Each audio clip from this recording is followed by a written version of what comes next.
I've gone from 265 pounds, pictured here, to now 223 here in just over 4 months. And if I were to do this all over again, there's one specific lesson that I would apply, and I would follow it in that order. And that's replace, reduce, and remove. YouTube, Instagram, or even TikTok, if you've browsed any of those platforms, then you probably know you need to be in a caloric deficit. And that just means that you need to consume less calories than the total amount of calories that your body burns. And that can be really difficult to follow. But it's important to note, because that statement alone just verifies that you cannot lose weight in the gym alone. You could go have a 1 hour session where you burn 600 calories, you go absolutely crazy, and then just kill that progress with like 3 donuts or a piece of a cake or a pizza. The point is that it's extremely easy for you to undo the progress that you're seeing in the gym with what you're putting on your plate. And that is why I would follow this order specifically. A ton of people tend to jump to the remove part, not knowing that we tend to have a very strong relationship, I would even say intimate relationship, with food, and just going cold turkey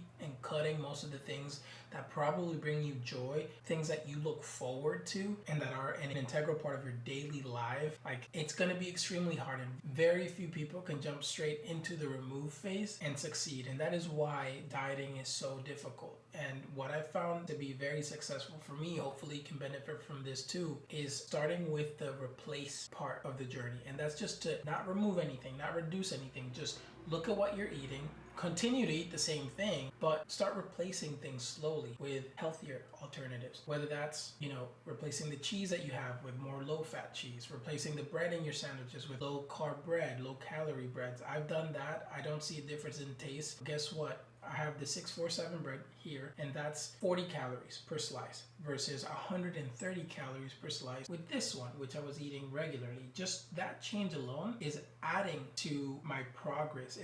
It's helping me get to my goals a lot sooner. And you don't have to do this all at once. You can spend a chapter in just the replace season, where you're looking at everything that you're eating and you're saying, look, I may not be in a place where I can completely reduce or remove this from my diet, but I know that I'm making progress by just choosing the healthier option. And that's a good way to kind of like make a gradual introduction to what comes next, which is the actual reduction of some of these foods. You don't want to just stay in the replacing. Now, if you do, you're doing better than doing nothing. But this is supposed to be a slow introduction to something that you can maintain forever. A lot of people, they may lose 10 pounds, 20 pounds very quickly, and then find out later on that they're gaining that and then some on top of it. And that's because they're not following the right progress. They stunt their growth by just rushing into a diet that they cannot maintain. I'm very guilty of this. I've done it myself. I've gone crazy with the no carb, with the keto, cutting X, Y, and Z, and then I turned out to just compensate for that little bit of time where I cut it out completely and just consume so much more of it than I would have if I didn't change anything at all. And that's what this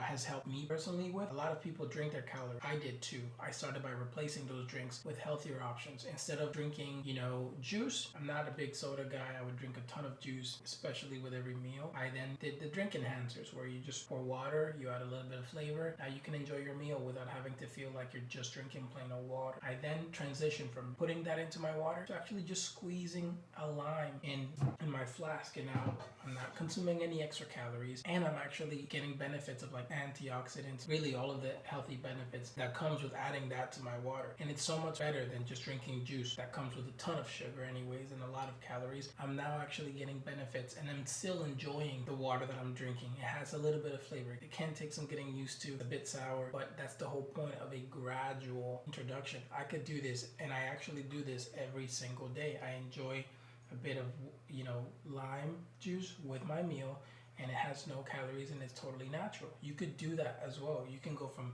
a soda to a diet soda to potentially just having carbonated water to just maybe regular water. I don't know. For me, this is what worked, but I was able to do this gradually and maintain that, and I'm still maintaining it, and I'm seeing the benefits of it.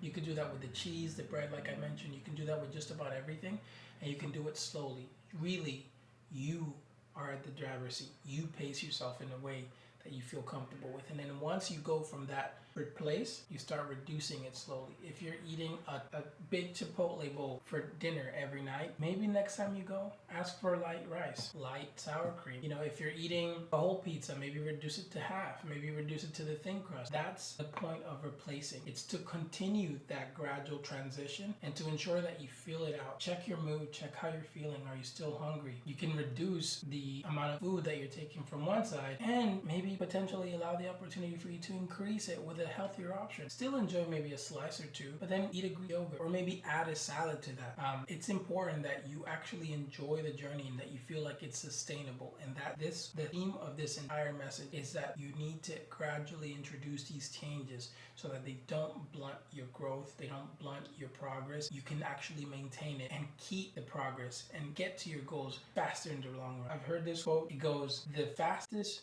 way is slowly every day. And that stuck with me because I tend to want things now.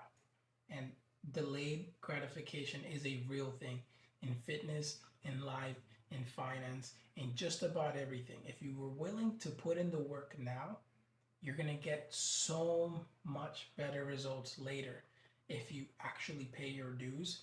And so keep this in mind when you go into the final stage, which is completely removing some of the foods that don't add to your goal. And once you truly grasp the idea that everything that you eat actually dictates how you feel, basically how you can take on your day and how much it's helping you towards your goals, you start to look at food differently. And that's, I think, what ultimately prepares you for the fact that it probably will make sense for you to ultimately remove some of the things that you're used to eating currently. But having that understanding and having the knowledge that you'll probably acquire through this process, however long it takes, it could take a week, it could take a month, it could take 6 months. Just pace yourself and remember that the whole goal of this is for you to be able to maintain it.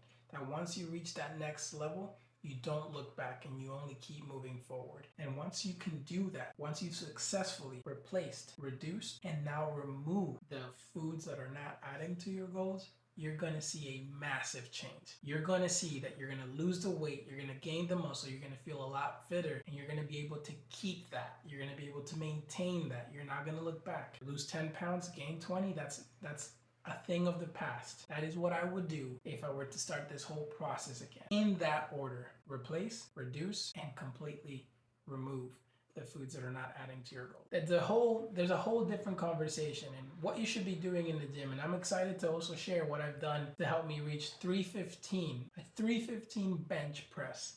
Like, I still cannot believe that I was able to accomplish that. Just 3 months ago, I wasn't even able to do 2 plates alone. Now I can do 3 for a PR, and that's all while having lost 40 pounds. So you don't need to choose between losing weight and gaining muscle, getting fitter. You can do both as long as you understand your body and you understand what the process should look like. I'm excited to learn from you. I hope that you've been able to learn from me, and I'm excited to continue on this journey of living a better lifestyle and also sharing it with you and learning from you as well. I'll see you on the next one. Peace.